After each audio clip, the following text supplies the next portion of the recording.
عليكم ورحمة الله وبركاته. ازيكم يا سنة تانية؟ ان شاء الله النهاردة هنشرح درس جديد، هو اسمه درس شخصيات. هنتعرف في الدرس دوت على شخصيات جديدة. هنشوف اعمال الشخصيات ديت في مصر وازاي قدروا ان هم يحموها. اول شخصية معايا النهاردة هي شخصية القائد عمرو بن العاص. بس قبل ما اقول لكم عمرو بن العاص عمل ايه لمصر، عايزة احكي لكم على حكاية صغيرة.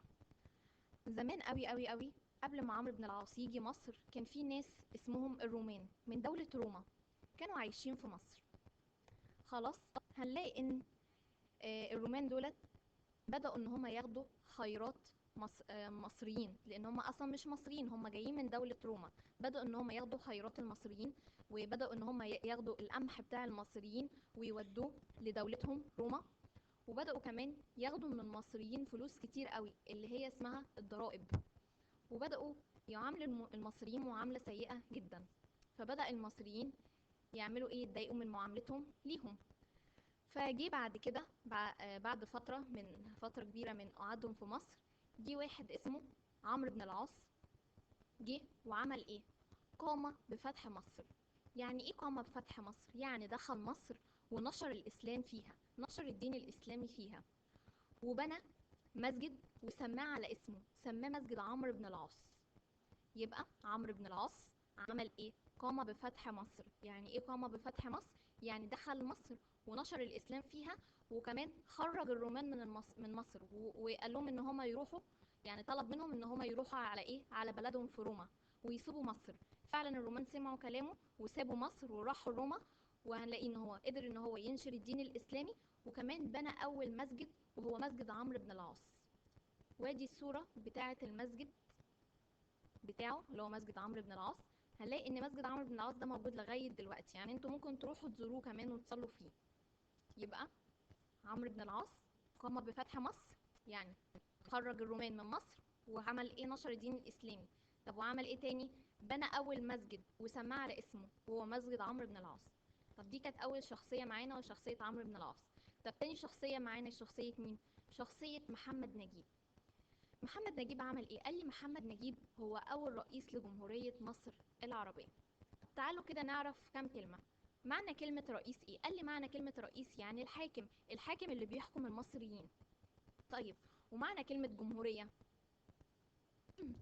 قال لي معنى كلمة جمهورية معناها ان الشعب بيختار الحاكم، من بيختار حاكم من المصريين، وبيختار ان هو يحكمه مدة معينة. ماشي. لكن قبل ما محمد نجيب يبقى رئيس لمصر، كان في واحد قبليه اسمه الملك فاروق. الملك فاروق ده كان بيستخدم حاجة اسمها نظام ملكي. يعني ايه؟ يعني لو كان هو مات، كان ابنه على طول هو اللي هيجي وراه ويمسك حكم مصر. النظام الملكي معناها اما الاب يموت، بيجي ابنه على طول وراه ويحكم مين؟ يحكم مصر من غير ما المصريين يختاروه. ممكن يكون المصريين مش عايزين ابن الملك فاروق ان هو يحكمهم مثلا. فهنلاقي ان النظام الجمهوري، لا، النظام الجمهوري يدي الحق للشعب ان هو يختار الشخص اللي يحكمهم، ويكون الشخص ده كمان من المصريين، وكمان يكون في مدة معينة يحكمهم فيهم، بعد كده يمشي ويجي شخص تاني يحكمهم. يبقى اول رئيس لمصر اتبع النظام الجمهوري كان مين؟ كان محمد نجيب. وادي صورة محمد نجيب.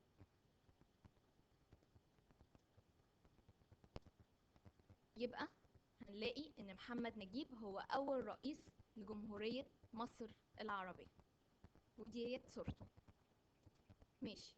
يبقى احنا عرفنا النهاردة ان القائد عمرو بن العاص جه قام بفتح مصر وبنى اول مسجد في مصر وسماه على اسمه، هو مسجد عمرو بن العاص. وتاني شخصية معانا هي شخصية محمد نجيب، وعرفنا ان محمد نجيب دوت ده اول رئيس لجمهورية مصر العربية. طيب، تالت شخصية معانا هي شخصية جمال عبد الناصر. جمال عبد الناصر عمل ايه؟ قال لي جمال عبد الناصر هو قائد ثورة 23 يوليو. طيب انا عايز اعرف يعني ايه ثورة الاول. معنى كلمة ثورة يا سنة تانية معناها ان الشعب بيكون عايز مطالب، بيبقى عايش في ظلم وقهر، ويبقى عايش في فساد، ويبتدي ان هو يبقى لينا المطالب عايز يطلبها من الحاكم اللي بيحكمه. فيلاقي ان الحاكم ده مش سامع لرأيه ومش عايز ينفذ له المطالب ديت، ويلاقي ان الحاكم اللي بيحكمهم ده بيظلمهم. فهيعملوا ايه؟ هيروحوا المصريين عاملين ثورة. ليه؟ علشان يطلبوا المطالب اللي هم عايزينها من الحاكم. يقولوا احنا عايزين ننفذ كذا وكذا وكذا، اسمعنا. خلاص. فهنلاقي ان زمان قوي يوم حصلت ثورة اسمها ثورة 23 يوليو. ثورة 23 يوليو دي كان مين القائد بتاعها؟ كان جمال عبد الناصر. القائد بتاعها كان مين؟ جمال عبد الناصر. يعني ايه القائد؟ يعني هو اللي هينفذ مطالب المصريين، هو اللي هيطلب من الحاكم المطالب ان المصريين عايزينها. يبقى جمال عبد الناصر قائد ثورة 23 يوليو. ومعنى كلمة قائد معناها ان هو اللي هيتكلم عن نيابة عن المصريين كلهم، هو اللي هيقول للحاكم مطالب المصريين ايه. طيب،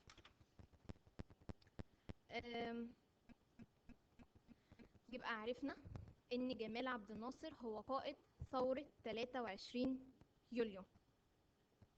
وديت صورة جمال عبد الناصر اهيت قدامي. يبقى عرفنا ان جمال عبد الناصر هو قائد ثورة 23 يوليو. طيب، رابع شخصية معانا النهاردة هي شخصية سعد زغلول. طب سعد زغلول عمل ايه؟ قال لي برضو كان في ثورة اسمها ثورة 23 يوليو، ثورة 1919. كان هو القائد بتاعنا. يعني ايه القائد بتاعها؟ قال لي القائد يعني هو اللي هيتكلم نيابة عن المصريين، هو اللي هيقول مطالب المصريين للحاكم اللي بيحكم مصر. طيب ثورة 1919 قامت ليه؟ قال لي كان في بلد اسمها انجلترا، كانت محتلية مصر، قاعدة في مصر. يعني ايه محتلة مصر؟ يعني ان هي بتاخد خيرات المصريين ليها وبتعامل المصريين معاملة سيئة جدا. فايه اللي هيحصل؟ هيحصل ثورة 1919 علشان الشعب خلاص، الشعب مش عايز يبقى فيه احتلال. الشعب زهق من كل شوية انجلترا تتدخل في شؤونه وتقول للمصريين اعملوا كذا وما تعملوش كذا. فراح قامت ثورة 1919، واللي قادها مين؟ اللي قادها سعد زغلول. طيب، ودي صورة سعد زغلول اهيت. سعد زغلول هو قائد ثورة 1919. طيب تعالوا كده، انا عندي ثورتين. عندي ثورة 23 يوليو اللي قادها مين؟ جمال عبد الناصر. وثورة ايه؟ 1919 اللي قادها مين؟ سعد زغلول. طيب، هو انا طب تعالوا كده نشوف مع بعض، هو انا حصلت دلوقتي في اليومين دولت ثورة؟ قال لي زي مثلا ثورة 25 يناير. يبقى عرفتوا يعني ايه ثورة يا سنة تانية؟ يبقى انا عندي ثورتين، ثورة 23 يوليو اللي مين قادها؟ جمال عبد الناصر. وثورة 1919 اللي مين قادها؟ سعد زغلول. اخر شخصية معانا النهاردة هي شخصية طلعت حرب.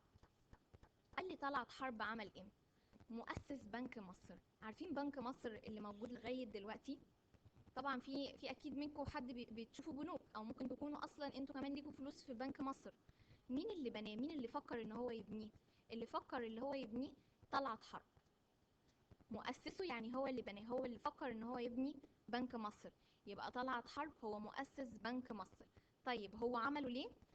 علشان في الوقت دوت ما كانش فيه مشروعات مصرية، وما كانش فيه شركات مصرية. فهو قال ان هو طلعت حرب قال ان هو يبني بنك مصر، ومن خلال بنك مصر دوت تقوم شركات مصرية، علشان يبقى في صناعة مصرية نقدر ان احنا نصدرها للخارج، ونقدر ان احنا نفتخر بيها، ونقدر ان احنا كمان نبيعها جوه بلدنا.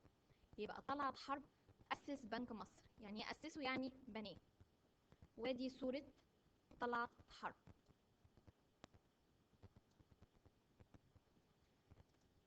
يبقى طلعت حرب مؤسس بنك مصر. بكده نكون خلصنا درسنا النهارده، بس تعالوا نحل مع بعض تدريبات، والأسئلة ديت واجب. بيقول لي اختار الإجابة الصحيحة مما بين القوسين. جايب لي سؤال وجايب لي كلمتين، هشوف أنهي كلمة فيهم اللي صح وأختارها. أول سؤال بيقول لي إيه؟ أول رئيس لجمهورية مصر العربية مين؟ سعد زغلول ولا محمد نجيب؟ أول رئيس لمصر كان مين؟ سعد زغلول ولا محمد نجيب؟ محمد نجيب. طيب، السؤال التاني بيقول لي مؤسس بنك مصر هو مين؟ عمرو بن العاص ولا طلعت حرب؟ مؤسس بنك مصر اللي بنى بنك مصر مين؟ طلعت حرب. طيب، 3 قام بفتح مصر جمال عبد الناصر ولا عمرو بن العاص؟ مين اللي فتح مصر؟ ونشر الإسلام فيها؟ جمال عبد الناصر ولا عمرو بن العاص؟ عمرو بن العاص. بكده نكون خلصنا درسنا النهاردة، والسلام عليكم ورحمة الله وبركاته.